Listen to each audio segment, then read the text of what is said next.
days of summer with jasmine in bloom. July is dressed up and playing a tune, and I come la la la la la la la la la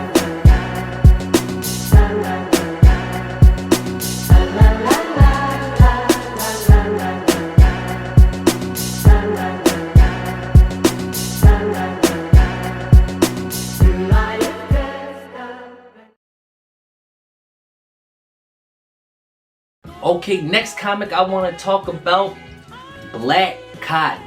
Now, I'm gonna be honest with y'all, this comic was sent to me like a while ago, I think probably like a year ago, and it was sent to me to like review, and I totally forgot to do that, and I'm sorry about that, and I should have been did that, but I'm doing it now. So Black Cotton is created by Patrick Foreman and Brian Hawkins, and actually Brian Hawkins, shout out to you because he actually follows me on Instagram, I believe. Shouts to Brian Hawkins.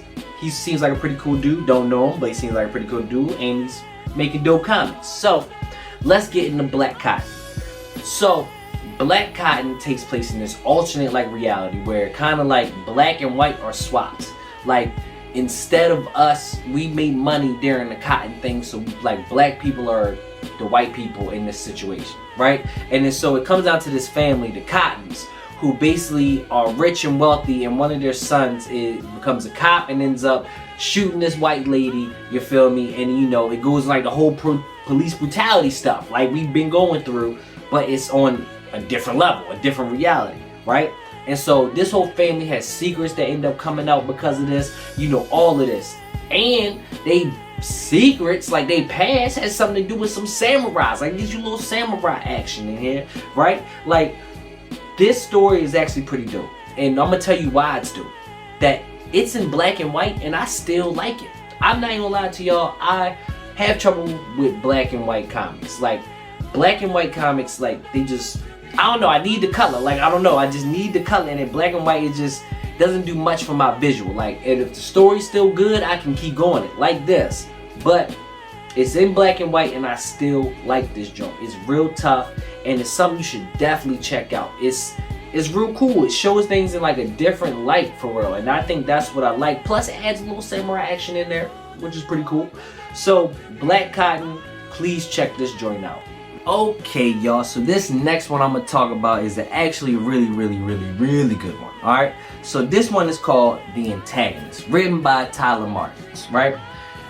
Well, Tyler Martin, I don't know why I call him Tyler Martens. Written by Tyler Martin. So this comic is actually really good. It's actually one of the best written comics out of all the things that I had pointed out, right? And it's created by Godhood Comics. Please check them out. You know, like I said, I'm gonna be putting the links to everybody in the description, so please check those out. So this comic is basically about these supervillains, which people perceive them as supervillains, even though I don't really think they are. You learn more when you read the comic. But basically these supervillains were going to hiding because they started a family. So it basically starts a family of supervillains, but their past is coming up to haunt them, right? And this comic is, what's best about this comic is really toes the line between good and evil. Like, what is good and evil? Like, I mean, if you have great intentions but you're doing it bad, is that evil? Like, it really goes into that. And I think a lot of comics have that in them. Like, a lot of comics have that good and evil problem in them, like what is good and evil. But this one kind of, the main focus of this comic is what's good and evil, because like I said, these characters are perceived as supervillains. They even tangle with some superheroes who to me seem more like supervillains than they are, you feel me?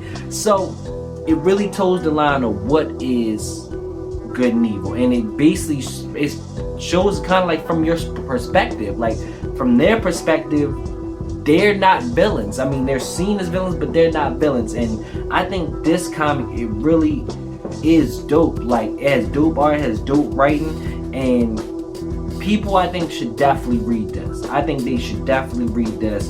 And I think this one, out of all the ones that I have, could really be big. It could really be big, you know? So definitely check out The Antagonist if you get a chance. It's Really dope. I'm putting the links to everything like I said, so y'all can go check them out. But please check that joint out. Next up, let's talk about Dark Blood. Alright, Dark Blood. Now, this one is kind of different from the others. Like I told y'all, like the others really have nothing to do with black trauma or, you know, things that we've been through for real. They kind of just your superhero stories, you know, or whatever type of stories, you know. So this one is a little different. It kind of goes into black trauma and it goes into a little bit, but not crazy amount where it's like it's a slave story, you feel me? It's not 13 years a slave or something like that, you feel me? It's basically just, it kind of talks about history. But let me talk about it so to give y'all a good backstory on it. It's basically about this veteran, Avery Aldrich, right? Who's in the war, and then like something happens to him basically where they kind of like experiment on him a little bit and he gains powers, right? And this is basically back in the time where, you know, we really wasn't accepted. Like, we really wasn't accepted, you feel me? So he gains this power, and then he's trying to figure out where he got this power from, and it puts him like in danger, because I mean, he's a black man, he already in danger as it is. And then so basically towards the end, you start seeing that he can use this power to change history, and it leaves off with a very good cliffhanger of how he could use the power to change history. And that's where it ends. Like, it ends right with him, you know, being able to figure out he can use his power to make things better for black people and, you know, people like us. And it's a really good story. I hope it continues. It's written by Latoya Morgan, and I really hope it continues. Like, it was one of 6. I mean, it was 6 issues, and I hope there's a volume 2 that comes out at some point in time. But hey, this story was actually pretty dope and well written, and I think y'all should definitely check out Dark Blood. Okay, next up I want to talk about this comic called Stealth. Now, this one is actually created by the same person who created Invincible and The Walking Dead, right? So this one isn't exactly black creators, but it has a black character in it. So that's why I'm talking about this. And, you know, it's representation, you feel me? It's not by us, but it's still us in a way. Okay, you get what I'm saying. But it's actually a real cool story with a black character as the focal point. So let's get into it. So Stealth is basically about this hero, right?